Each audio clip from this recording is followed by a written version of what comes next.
ராஜ்குமார் எதை முன்னெடுத்தாலும் ஒரு சிறப்பாக முன்னெடுப்பார். அது அவருடைய மெடிக்கல் துறையாகட்டும் அல்லது சோசியல் சர்வீஸ் ஆகட்டும், ஒரு சிறந்த சேவையை செய்யக்கூடிய சகோதரர். அதே போல நம்முடைய ஏசிஎஸ் அவர்கள் கிட்டத்தட்ட 1,00,000 இலவச ஆபரேஷன் பண்ணி அவருக்கு ரஷ்ய அரசாங்கமும் யுனைடெட் கிங்டம் சேர்ந்து ஒரு ஹானரி டாக்டர் பட்டம் கொடுக்குறாங்கன்னா தமிழருக்கு எவ்வளவு பெரிய பெருமையை சேர்த்திருக்கிறார் நம்மளுடைய அண்ணன் ஏசிஎஸ் அவர்களும். டாக்டர் ராஜ்குமார் அவர்கள், நான் கேட்டேன் என்ன ஸ்பெஷலிஸ்ட், அவர் நான் வயிறு சம்பந்தமான ஸ்பெஷலிஸ்ட். இன்றைக்கு வயிறு சம்பந்தமான ஸ்பெஷலிஸ்ட் தான் தமிழ்நாட்டில் இந்தியாவில் நிறைய தேவைகள் இருக்கிறது. அந்த போல டாக்டர் அவர் ஸ்டீம் செல்லில் ஒரு பெரிய நிபுணத்துவம் பெற்றவர். 2013 கூகுள் லென்ஸ் மூலியமாக இறப்பை குடல் அறுவை சிகிச்சை செய்து ஒரு மிகப்பெரிய சாதனை படைத்தவர். அப்படிப்பட்ட சாதனையாளர் மரியாதைக்குரிய ஐயா அப்துல் கலாம் ஐயா அவர்களுடைய கையால விருது வாங்கின திரு ராஜ்குமார் அவர்கள் நம்முடைய வஉசி ஐயாவை பற்றின அவருடைய வாழ்க்கை வரலாறு தொகுத்து ஒரு அழகான புஸ்தகத்தை நமக்கு வெளியிட்டிருக்கிறார்கள். வஉசி ஐயா அவர்கள்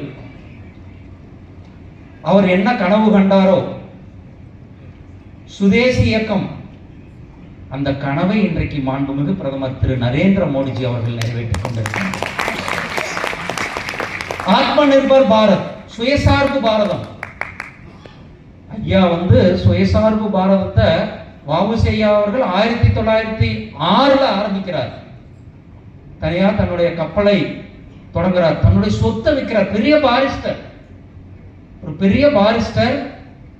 ஒரு பெரிய ஜமீன், அதான் நல்ல வசதியான குடும்பத்தை சேர்ந்தவர். தன்னுடைய சொத்தை வித்து வெள்ளைக்காரர்களுக்கு எதிராக நான் இந்த நாட்டில் என்னுடைய கப்பல், பாரத தேசத்தினுடைய கப்பல், பாரத மாதாவுடைய கப்பலை இயக்குவேன் என்று அந்த கப்பலை இயக்கியவர் வஉசி ஐயா அவர்கள். சாதாரண விஷயம் இல்லைங்க. வெள்ளைக்காரர்கள் எதிர்த்து தன்னுடைய முழு சொத்தையும் பாரிஸ்டர் தொழில விட்டுட்டு முழு சொத்தையும் வித்து ஒரு கப்பலை நடத்தி அன்றைக்கே நம்மளுடைய சுயசார்பு பாரதத்தை நமக்கு நிறைவேற்றி இருக்கிறது நம்மளுடைய வஉசி ஐயா அவர்கள். அவருடைய கனவை நாம் இன்றைக்கு நிறைவேற்றிக் கொண்டிருக்கின்றோம். நம்முடைய பிரதமர் திரு நரேந்திர மோடிஜி அவர்கள் நிறைவேற்றிக் கொண்டிருக்கிறார். ஆத்ம நிர்பர் பாரத்தில் இன்றைக்கு உலகத்திலேயே அதிகமான பொருட்களை ஏற்றுமதி செய்கின்ற நாடாக நம்முடைய நாடு இருந்து கொண்டிருக்கிறது, பாரத நாடு இருந்து கொண்டிருக்கிறது. வந்தே பாரத் ரயில்கள் நம்மளுடைய சென்னை ஐசிஎஃப்ல நம்மளுடைய இந்திய தொழில்நுட்பத்தில் தயாரிக்கப்பட்டு